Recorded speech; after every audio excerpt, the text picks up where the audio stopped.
y por esta vez el poema es corto para ver si no se cansan, no es demasiado esfuerzo para ustedes el leer un poco más de páginas para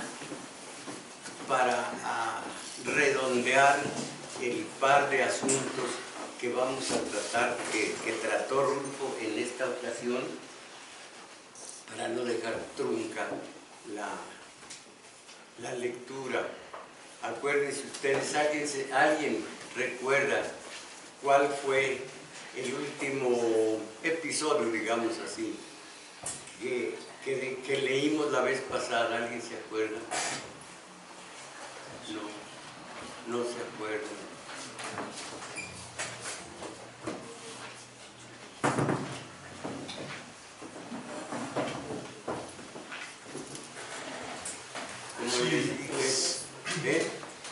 La muerte de la madre de Susana. Exacto, pero fuera de usted es el único que pues no me defrauda.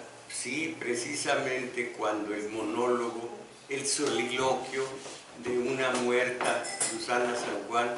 ¿Y cuál es el factor que dice Dorotea que influye para que empiecen a hablar los muertos? La humedad. Empieza a llover, se mojan y comienzan a hablar y a decir sus asuntos que más los impresionan, y en este caso Susana San Juan dice: yo estaba joven, la naturaleza estaba joven, que yo debería haber llorado porque mi madre moría, pero ¿por qué? Todo en mí era vida y de alrededor también. Yo la honré de esta manera, y está oyendo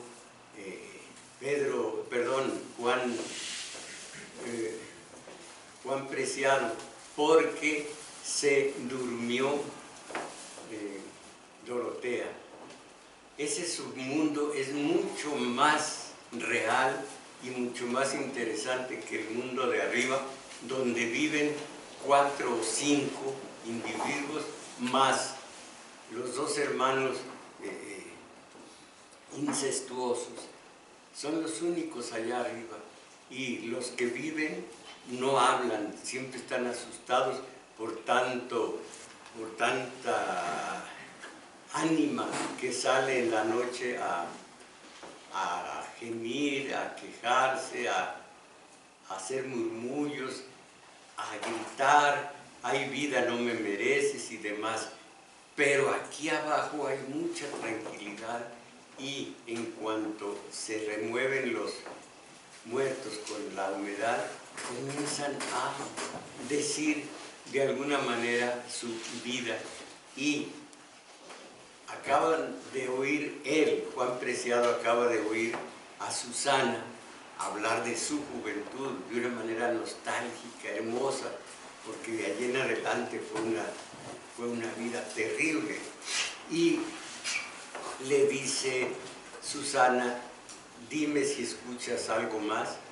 Y lo que se escucha es una sola voz de una sola víctima de Pedro Páramo a resultas de la muerte de don Lucas, el papá, cuando en una boda él iba a fingir de padrino.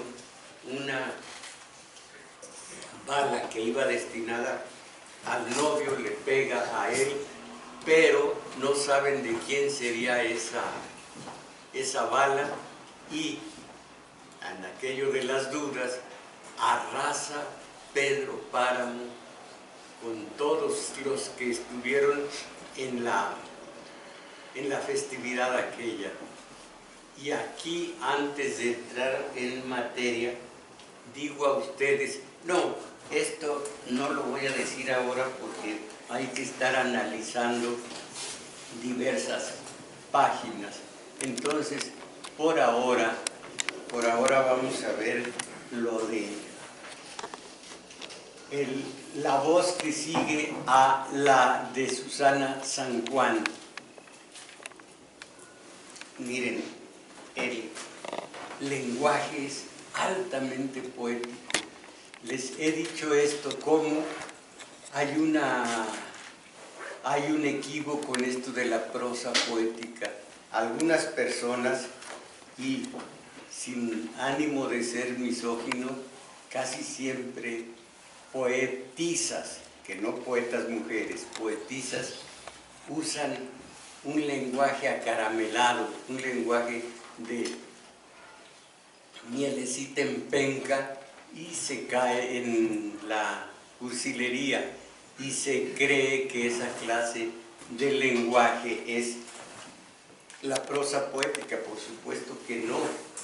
La prosa poética es muy distinta y no tiene concesiones de vocablos acaramelados.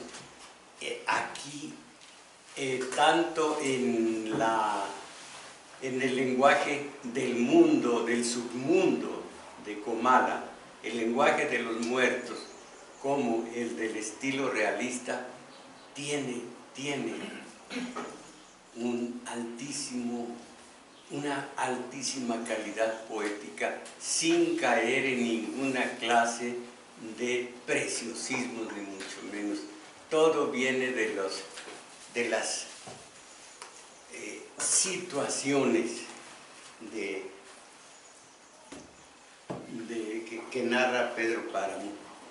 Aquí está una sola de un clamor de un solo hombre, de las víctimas de Pedro Páramo, un clamor, pero solo ese basta para que pensemos lo que ocurrió con todas las víctimas.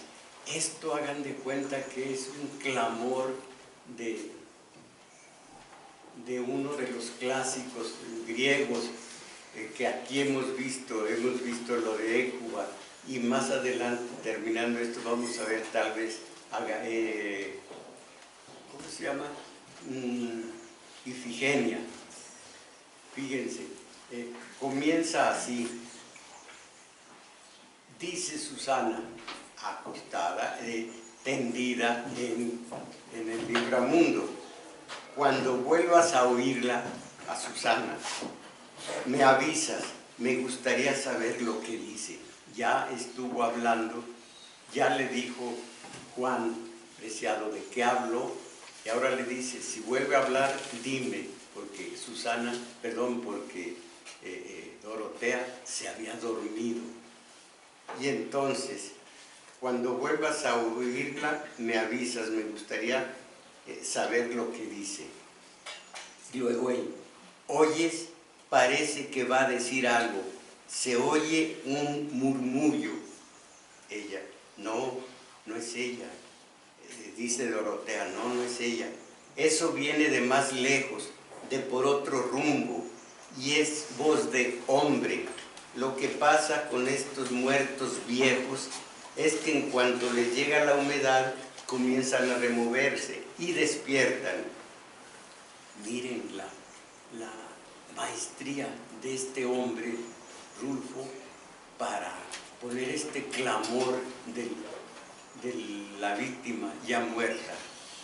Dice, el cielo es grande, Dios estuvo conmigo esa noche.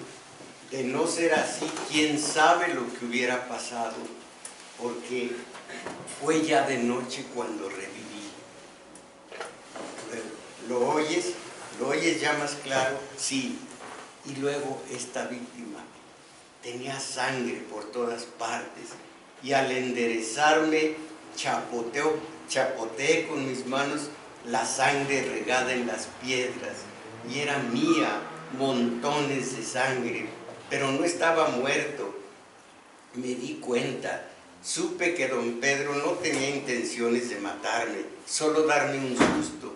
Quería averiguar si yo había estado en Pilmayo 2 meses antes, el día de San Cristóbal, en la boda. ¿En cuál boda? ¿En cuál San Cristóbal? Yo chapoteaba entre mi sangre y le preguntaba, ¿en cuál boda, don Pedro? No, don Pedro, yo no estuve. Si acaso pasé por allí, pero fue por casualidad. Él no tuvo intención de matarme. Me dejó cojo, como ustedes ven, y manco, si ustedes quieren, pero no me mató. Dicen que se me torció un ojo desde entonces, de la mala impresión. Lo cierto es que me volví más hombre. El cielo es grande y ni quien lo dude. Fíjense qué potencia de este pregón, y todavía dice que no le fue mal. Y luego, ¿quién será? Y ella, ve tú a saber, alguno de tantos. Pedro Páramo causó tal mortandad después de que le mataron a su padre, que se dice casi acabó con los asistentes a la boda en la cual don Lucas Páramo iba a fungir de padrino. Y eso que a don Lucas nomás le tocó de rebote, porque al parecer la cosa era contra el novio, y como nunca se supo de dónde había salido la bala que le pegó a él, Pedro Páramo arrasó parejo. Eso fue allá en el cerro de Vilmayo, donde estaban unos ranchos de los que ya no queda ni el rastro. Mira, ahora sí parece ser ella. Tú que tienes los oídos muchachos, ponle atención, ya me contarán lo que diga. No se entiende, parece que no habla, solo se queja. ¿Y de qué se queja? Pues quién sabe. Debe ser fregadazo en la ventana, no. Debe ser por algo. Nadie se queja de nada. Para bien la oreja. Se queja y nada más. Tal vez Pedro Páramo la hizo sufrir. Está hablando de Susana. Tal vez Pedro Páramo la hizo sufrir. Fíjense, Pedro Páramo, lo peor que como individuo, y un amor tan limpio y tan alto. Se queja y nada más. Tal vez Pedro Páramo la hizo sufrir. No creas, él la quería. Estoy por decir que nunca quiso a ninguna mujer como a esa. Ya se la entregaron sufrida y quizá loca. Tan la quiso que se pasó el resto de sus años aplastado en un equipal, mirando el camino por donde se la habían llevado al Camposanto. Le perdió interés a todo, desalojó sus tierras y mandó quemar los enseres. Unos dicen que porque ya estaba cansado, otros que porque le agarró la desilusión. Lo cierto es que echó fuera a la gente y se sentó en su equipal cara al camino. Desde entonces la tierra se quedó baldía y como en ruinas. Daba pena verla llenándose de achaques, con tanta plaga que la invadió en cuanto la dejaron sola. De allá para acá se consumió la gente, se desbandaron los hombres en busca de otros bebederos. Recuerdo días en que Comala se llenó de adioses y hasta nos parecía cosa alegre ir a despedir a los que se iban. Y es que se iban con intenciones de volver. Nos dejaron encargadas sus cosas y sus familias. Luego algunos mandaban por la familia, aunque no por sus cosas. Y después parecieron olvidarse del pueblo y de nosotros y hasta de sus cosas. Yo me quedé porque no tenía a dónde ir. Otros se quedaron esperando que Pedro Páramo muriera, pues según decían les había prometido heredarle sus bienes. Y con esa esperanza vivieron todavía algunos. Pero pasaron años y años y él seguía vivo, siempre allí, como un espantapájaros frente a las tierras de la media luna. Y ya cuando le faltaba poco para morir, vinieron las guerras esas de los cristeros y la tropa echó realada con los pocos hombres que quedaban. Fue cuando yo comencé a morirme de hambre y desde entonces nunca me volví a emparejar. Y todo por las ideas de don Pedro, por sus pleitos de alma, nada más porque se le murió su mujer, la tal Susana. Ya te habrás de imaginar si la quería.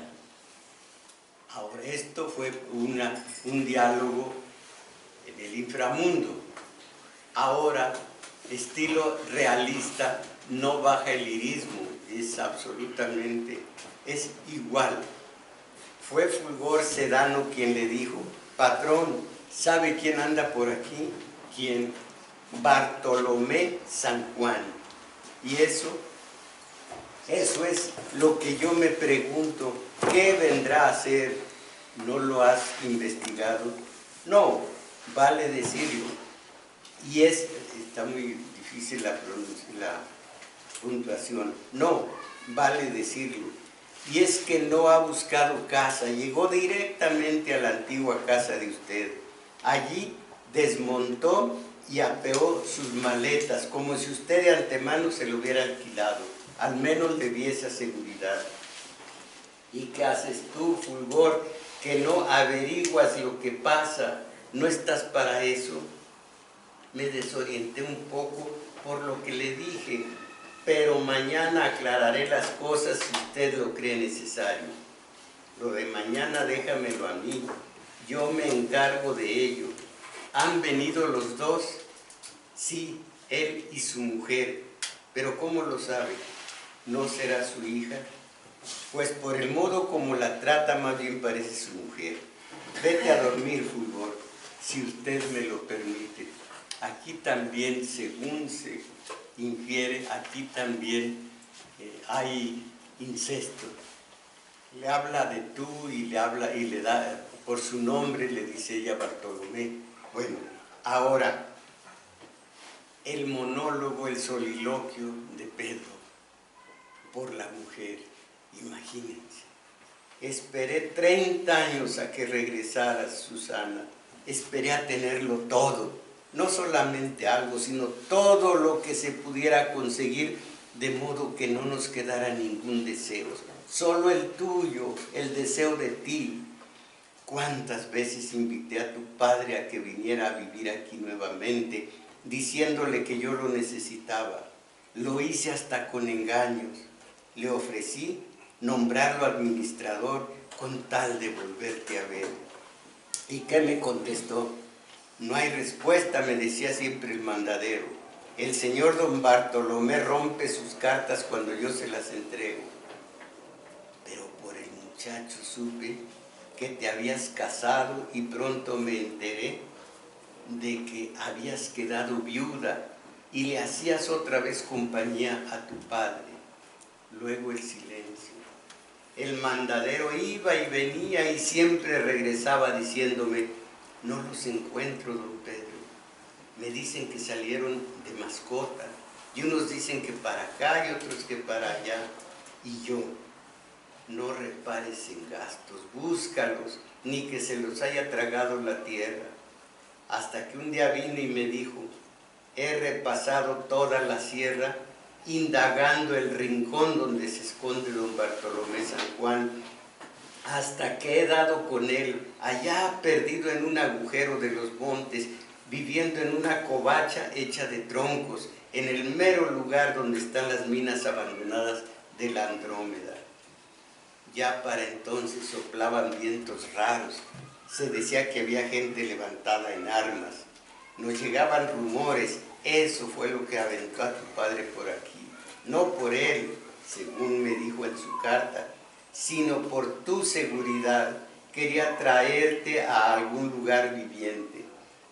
Fíjense, sentí que se abría el cielo, tuve ánimos de correr hacia ti, de rodearte de alegría, de llorar. Y lloré, Susana, cuando supe que al fin regresarías.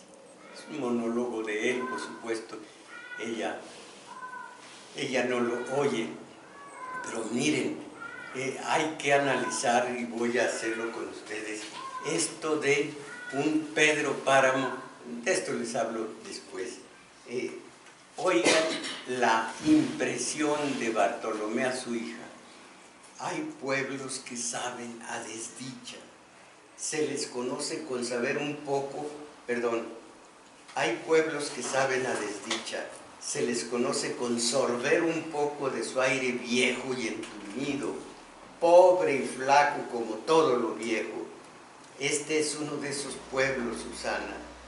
Allá de donde venimos ahora, al menos te entretenías mirando el nacimiento de las cosas. Nubes y pájaros, el musgo, ¿te acuerdas? Aquí, en cambio, no sentirás sino ese olor amarillo y acedo que parece destilar por todas partes. Y es que este es un pueblo desdichado, untado todo de desdicha. Él nos ha pedido que volvamos, nos ha prestado su casa, nos ha dado todo lo que podamos necesitar, pero no debemos estarle agradecidos. Somos infortunados por estar aquí, porque aquí no tendremos salvación ninguna, lo presiento. ¿Sabes qué me ha pedido Pedro Páramo? Yo ya me imaginaba que esto que nos daba no era gratuito, y estaba dispuesto a que se cobrara con mi trabajo, ya que teníamos que pagar de algún modo. Le detallé todo lo referente a la Andrómeda y le hice ver que aquello tenía posibilidades trabajando con método. ¿Y sabe lo que me contestó? No me interesa su mina, Bartolomé San Juan. Lo único que quiero de usted es a su hija. Esa ha sido su mejor trabajo. Así que te quiere a ti, Susana. Dice que jugabas con él cuando eran niños, que ya te conoce, que llegaron a bañarse juntos en el río cuando eran niños. Yo no lo supe. De haberlo sabido, te habría matado a cintarazos. No lo dudo. Fuiste tú la que dijiste, no lo dudo. Yo lo dije. De manera que estás dispuesta a acostarte con él. Sí, Bartolomé. ¿No sabes que es casado y que ha tenido infinidad de mujeres? Sí, Bartolomé. No me digas Bartolomé, soy tu padre. Bartolomé San Juan, un minero muerto. Susana San Juan, hija de un minero muerto en las minas de la Andrómeda. Veía claro, tendré que ir allá a morir, pensó y luego dijo, le he dicho que tú, aunque viuda, sigues viviendo con tu marido, o al menos así te comportas. He tratado de disuadirlo, pero se le hace torva la mirada cuando yo le hablo, y en cuanto sale a relucir tu nombre, cierra los ojos. Es, según yo sé, la pura maldad. Eso es Pedro Páramo. ¿Y yo quién soy?, dice ella. Tú eres mi hija, mía, hija de Bartolomé San Juan.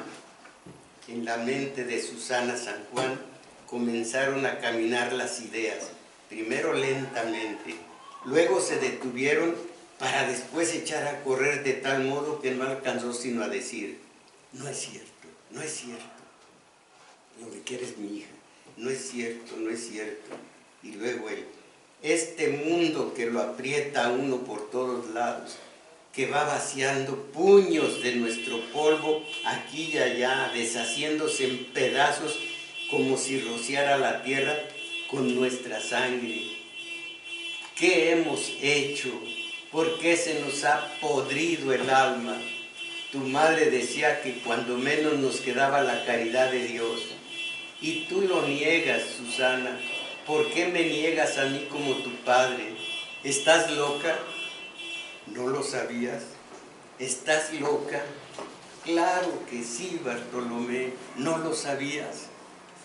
Esta es el regreso de Susana San Juan a la media luna. Y aquí queda para mí una incógnita que yo tomé de... ¿Dónde está? Aquí. Miren esto. Esta novela, pues para mí es la mejor, y he leído muchísimas novelas. Claro que digo es la mejor porque la mejor comida es la mejor, el mejor postre es el mejor, y antes la carne es la mejor. Bueno, Pedro Páramo es algo maravilloso, pero aquí se habló, cuando este era adolescente, Pedro Páramo, se descalificó al individuo porque, pues, bueno, para nada, no sirve, no es nada. Quería yo meterlo a cura a ver si se mantiene y mantiene a su madre, decía don Lucas. Se va Pedro Páramo, regresa, ¿cuánto tiempo después? ¿Quién sabe? Regresa, y ya regresa siendo un perverso que mata a todos los que asistieron a la boda en Vilmayo, los mata y comienza a traerse las tierras que no son de él, y cuando alguno reclama como Toribio Aldrete, lo manda a colgar. Un cacique de lo peor. Ahora tiene una libido tal que arrasa con las mujeres de Comala, no tiene freno. Él no es religioso, pero paga la salvación de su hijo y quizá la de él con dinero, porque el padre Rentería es un hombre de una simonía bárbara. Vende por monedas de oro, vende la salvación eterna, las jaculatorias, todo. Entonces, y yo me pregunto, nadie puede, en una novela como en la vida real, nadie puede tener una transformación tan radical.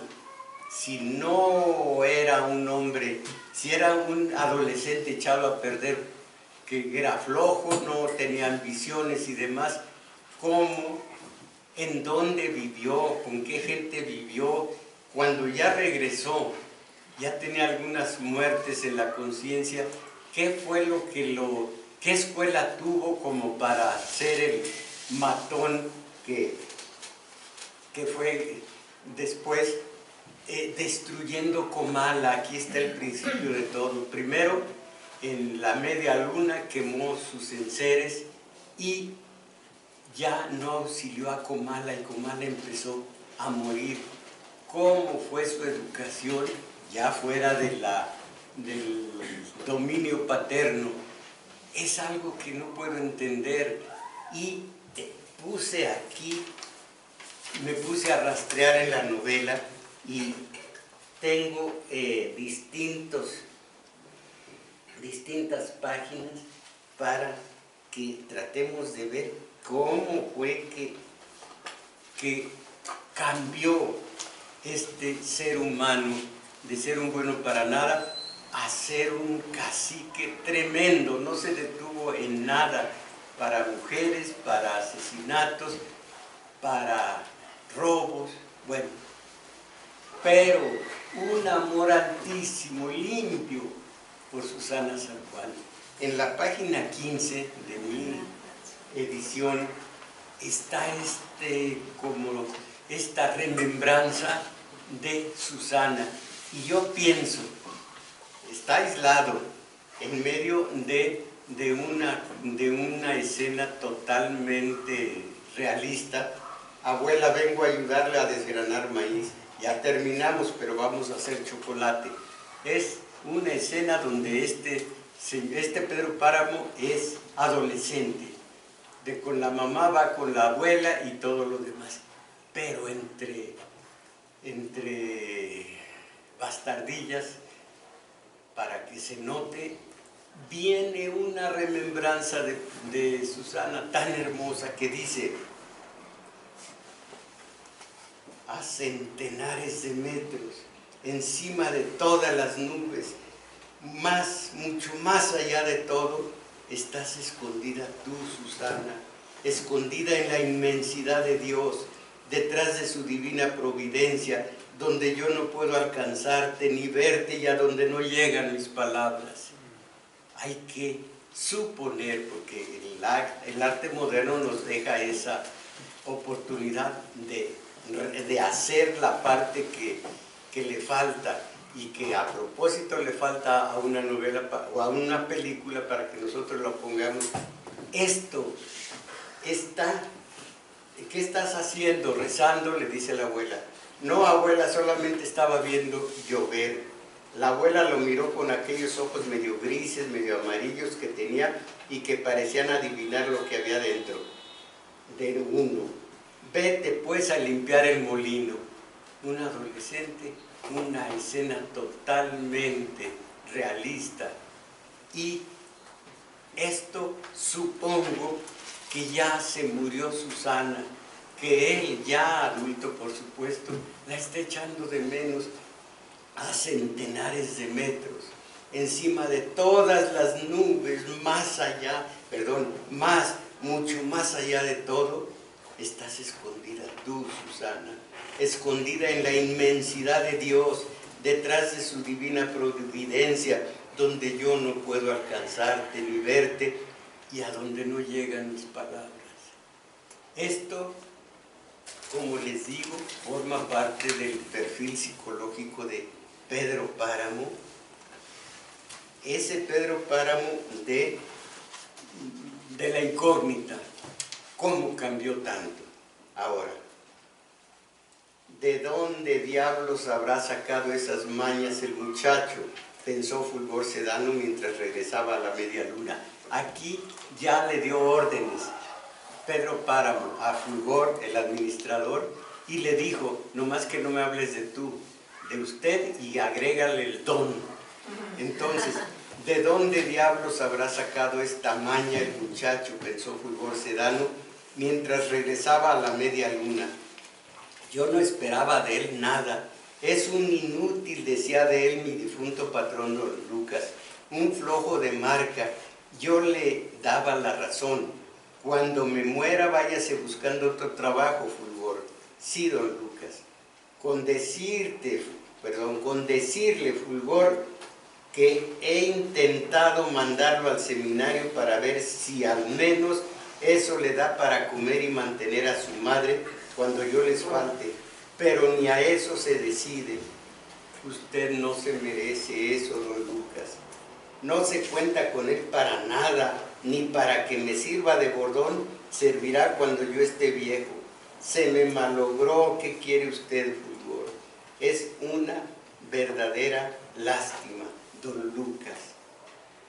Esto cuando era un adolescente. Estoy viendo los 24 y 25. Estoy viendo donde lo citan, ahora de nuevo hacia atrás, donde lo citan para ver si entiendo de dónde esa transformación. Fíjense en esto.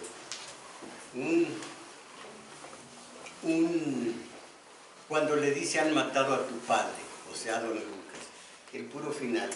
Afuera en el patio los pasos como de gente que ronda, ruidos callados, y aquí aquella mujer, su mamá, en la madrugada, y aquí aquella mujer de pie en el umbral, su cuerpo impidiendo la llegada del día, dejando asomar a través de sus brazos retazos de cielo, y debajo de sus pies regueros de luz, una luz asperjada como si el sueño debajo de ella estuviera anegado, como si el suelo debajo de ella estuviera anegado en lágrimas. Y después el sollozo, otra vez el llanto suave pero agudo y la pena haciendo retorcer su cuerpo. Han matado a tu padre, y a ti quién te mató, madre. Esta alusión a la muerte de ella es simplemente un recurso de literario, o realmente lo mató, ya estaba muerta. Entonces, Fulgor, 54 años. Piensen ustedes, nada más eso, cómo se alude a Pedro Páramo cuando regresa de fuera.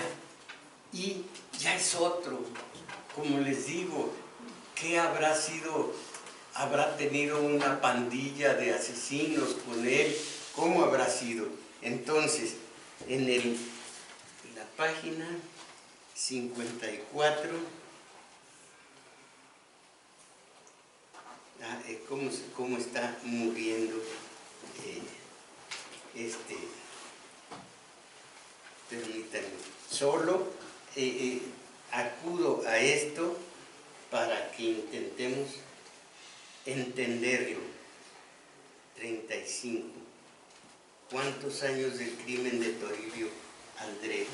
Bueno, entonces, lo importante es esto, que yo no alcanzo a entender la transformación de Pedro Páramo, porque antes es auténtico como adolescente con su amor por Susana. Susana que dice, amo este pueblo por ti, pero por lo demás lo odio. Contla, un pueblo que huele a miel recién derramada. Él no dice, Rulfo no dice recién, pero creo que vale la pena. Un pueblo que huele a miel recién derramada. Entonces, Comala sufre una transformación enorme hasta que se muere. Pedro Páramo, desde que llega hasta que se muere, una transformación absoluta. Deja de vivir en vida, deja ya de vivir en vida, se deja vencer, todo por la falta de Susana. Y yo digo, tan buen amador, tan limpio amador y tan cochino, hasta contrarrevolucionario es, porque ustedes ya se acuerdan de las trampas que ponen alrededor de Comala y de la Media Luna para que la revolución y luego la cristera no penetren en ese lugar. Hace unas maniobras estupendas, como perverso que es. ¿Cómo y por qué llega a esta situación? ¿Qué les parece la visión de Bartolomé a su hija cuando regresan de la Andrómeda y viven en Comala? Nomás para que capten la calidad del español, del lenguaje, más bien el castellano, sin necesidad de prosa poética, entre comillas, de esa cursi. Hay pueblos que saben a desdicha, se les conoce con sorber un poco de su aire viejo y entumido, pobre y flaco como todo lo viejo. Este es uno de esos pueblos, Susana. Allá de donde venimos ahora, al menos te entretenías mirando el nacimiento de las cosas.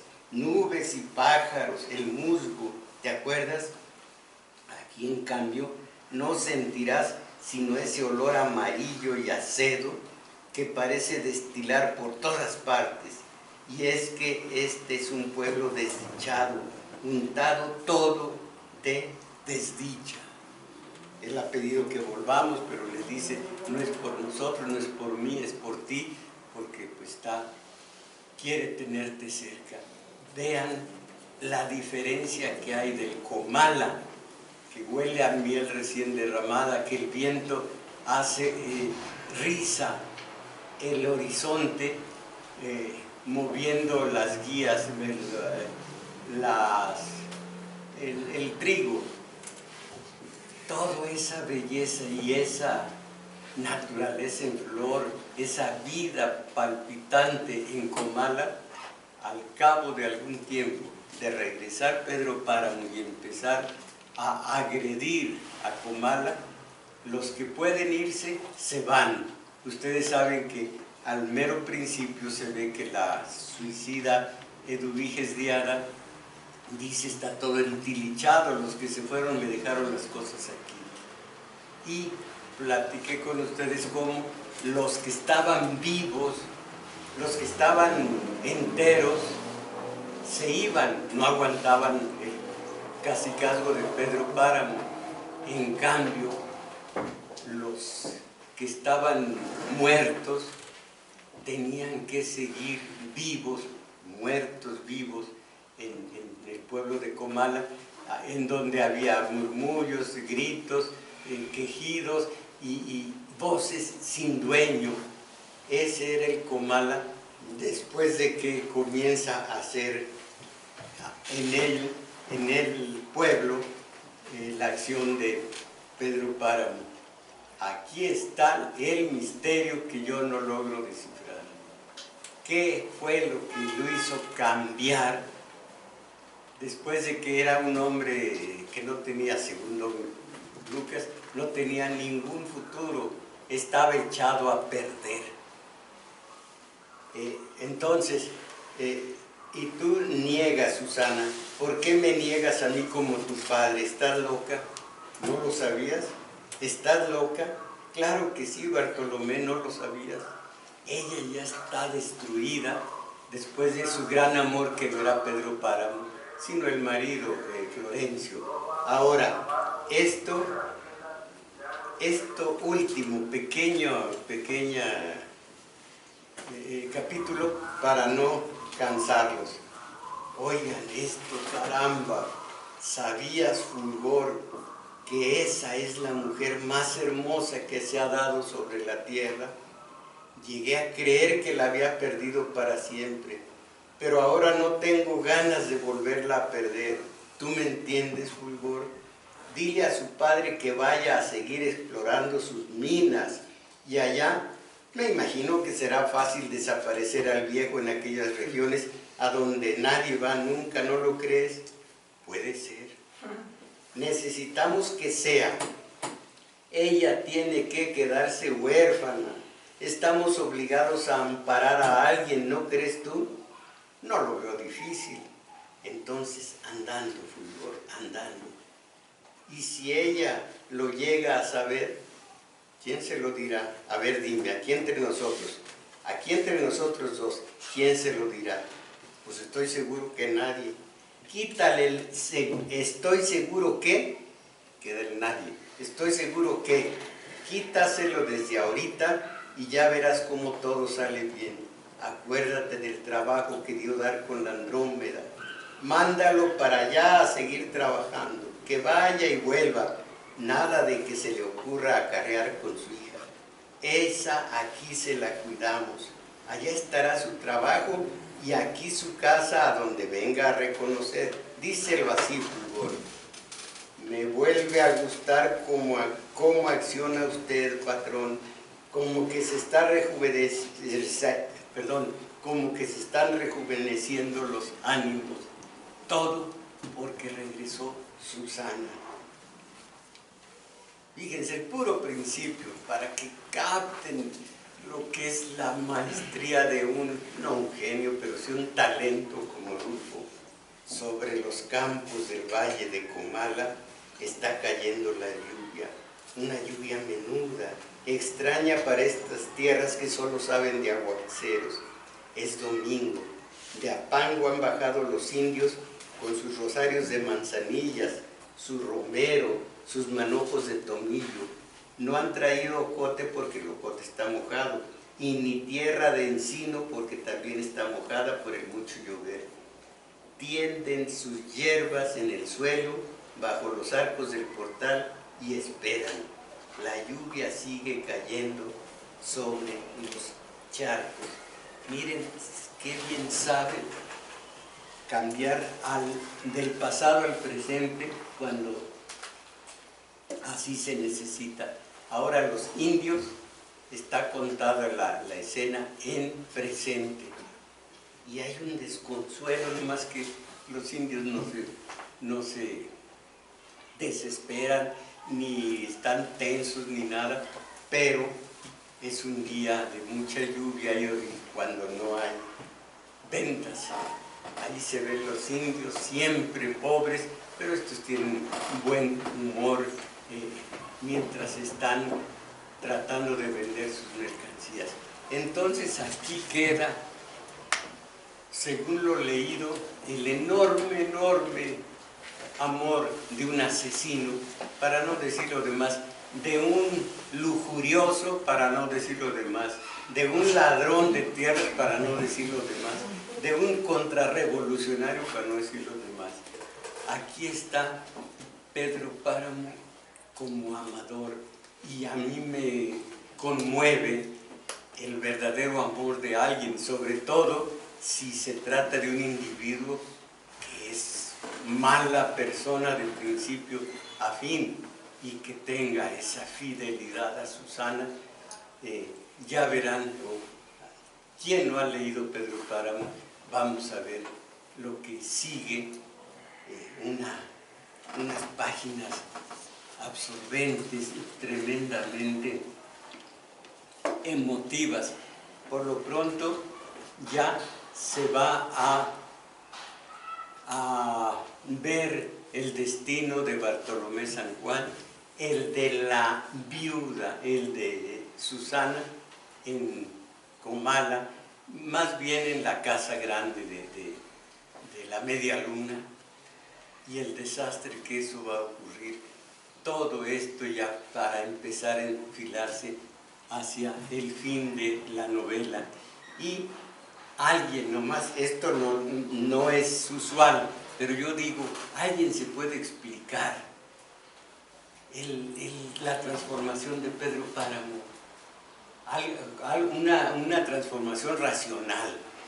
Les repito, uno de novelista, yo he publicado 9 libros, o 8 o 9, y tengo inéditos, y tengo varios destruidas y demás. Bueno, entonces tengo que conocer la técnica, y tiene uno también que ver un personaje desde el lado fisiológico, psicológico y sociológico. Son las 3 dimensiones, y por lo mismo, si uno respeta las 3 dimensiones, aparece un ente vivo, vivo a escala de arte, vivo, no esos monigotes que salen, como les he dicho, en las malas películas, en donde Carlos López Moctezuma, la película dura 1h30, Carlos López Moctezuma es malo, malo, malo, 1 hora 48 minutos, perdón, 1 hora 28 minutos. Viene la Navidad, Dios y el niñito Jesús, y pasa en la tierra, y se levanta llorando y dice, yo soy malo, yo soy Carlos López Moctezuma, o sea que soy el malo. ¿Y cómo? ¿Por qué vino esta transformación gratuita? Porque está mal hecho el guión, por supuesto, pero en una novela, imagínense Raskolnikov de Crimen y Castigo, por ejemplo, en una novela, el de Rojo y Negro de Stendhal, ¿cómo se llama? Julián, casi me acuerdo.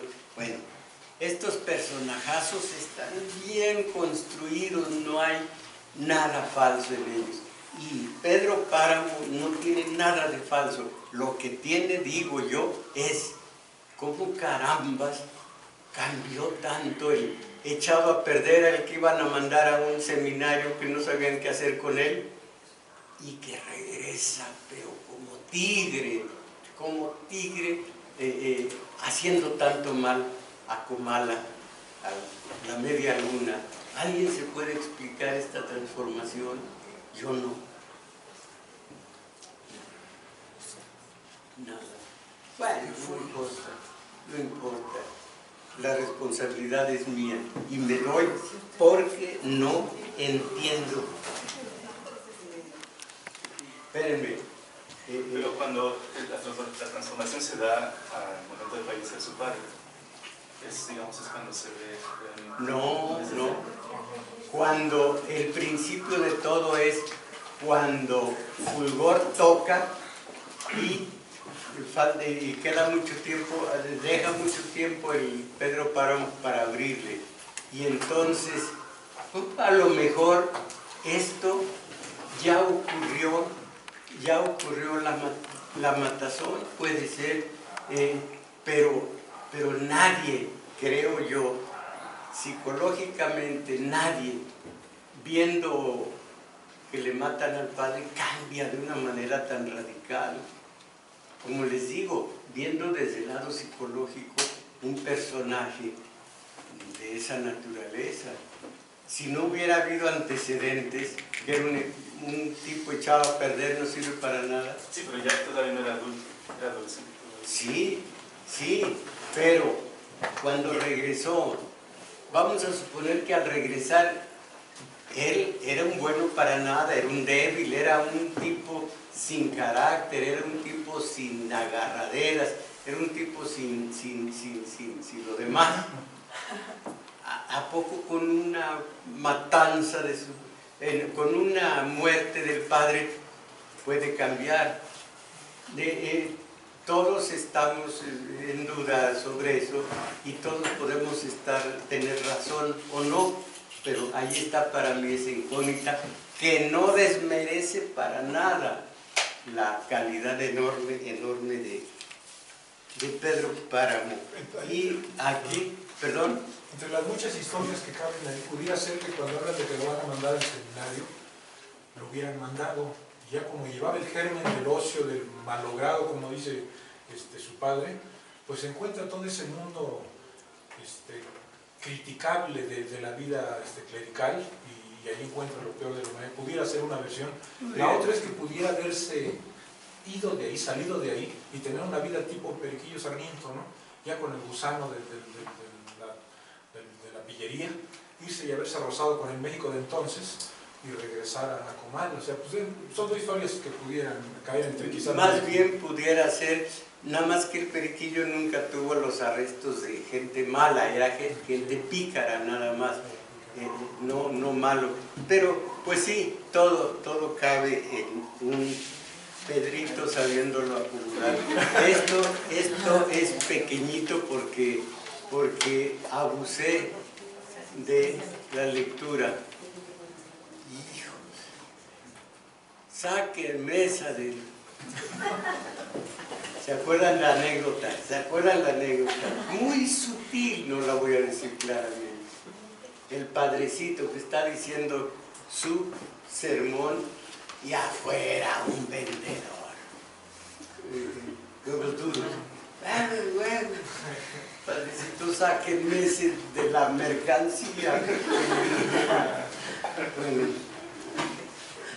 entonces, estoy relajando la atmósfera porque se trataba de ver cómo sería Pedro Páramo. Pero recordemos, el hombre enamorado, el hombre atormentado porque ya le entregaron loca, realmente loca, a Susana, amándola tanto, y aquí está, lento, amargo animal que soy, que he sido, amargo desde el nudo de polvo y agua y viento que en la primera generación del hombre pedía a Dios. Amargo como esos minerales amargos en las noches de exacta soledad trepan a la garganta y costras de silencio asfixian, matan, resucitan. Amargo como esa voz amarga prenatal, presubstancial que dijo nuestra palabra, que anduvo nuestro camino, que murió nuestra muerte y que en todo momento descubrimos. Amargo desde dentro, desde lo que no soy, desde el primer viviente anuncio y profecía, lento desde hace siglos, lejano, lejos, desconocido, lento, amargo animal que soy, que he sido. Parece que se está refiriendo a Pedro Páramo cuando pasa la noche junto a su loca allí, diciéndole a Justina, vete, me quedo yo de guardia con aquella mujer loca que está desvariando. No, es admirable el hombre. Ninguna mujer merece, ándale, ya salió.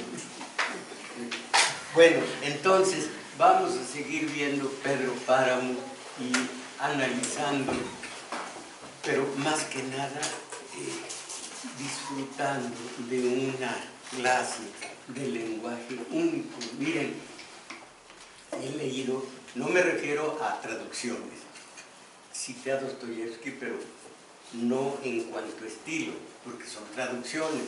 Acuérdense que un poema, nunca leo aquí poemas traducidos. Si el traductor hace una fidelidad y queda un poema, es otro, ese del traductor que fue poeta ya, que hizo una poesía, pero es intraducible la poesía. Y la novela la cito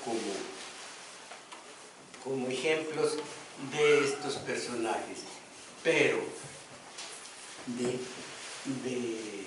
castellano he leído muchos autores, cada uno con su propio estilo. Imagínense Carpentier, barrocazo, precioso estilo de este hombre. Allí mismo en Cuba está José Lezama Lima, con Paradiso, otra clase de estilo hermosísimo. No me refiero a Gran Sertão Veredas, porque ese ya es portugués y está traducido.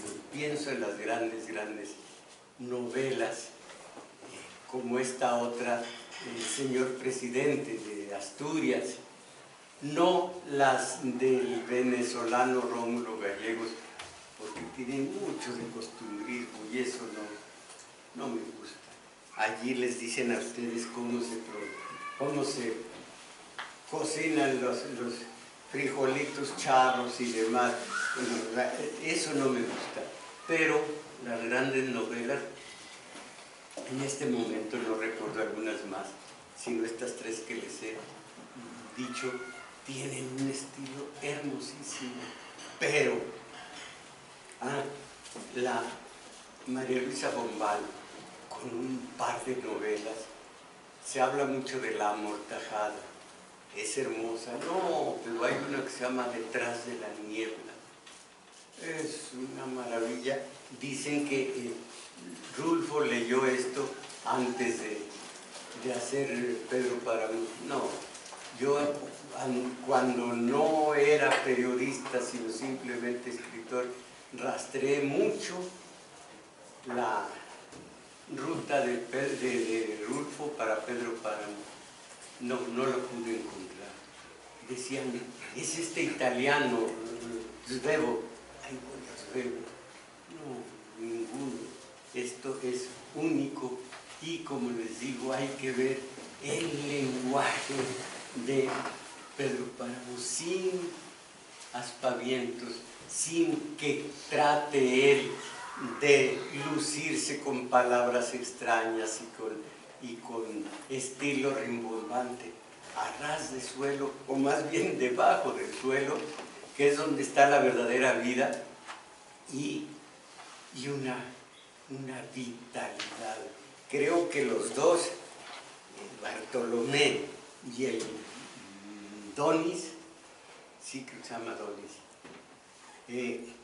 uno con su hija y otra con su hermana, otro con su hermana, están abarraganados con ellas. Es incesto. Todo lo que maneja de culpa, todo lo que maneja Rulfo de desesperación. Eso de que imagínense como un hacendado riquísimo, ladrón, de pronto quemar todo, sentarse a ver el camposanto por donde se llevaron a Susana. Y allí quedar hasta que Comala, la media luna y el propio Pedro Páramo ya no son nada. Todo esto por un hermosísimo amor de este individuo. Vamos a seguir con ello y después, si aguantamos, quizá Andrómeda, Antígona. Andrómeda es Perseo la salva en el mar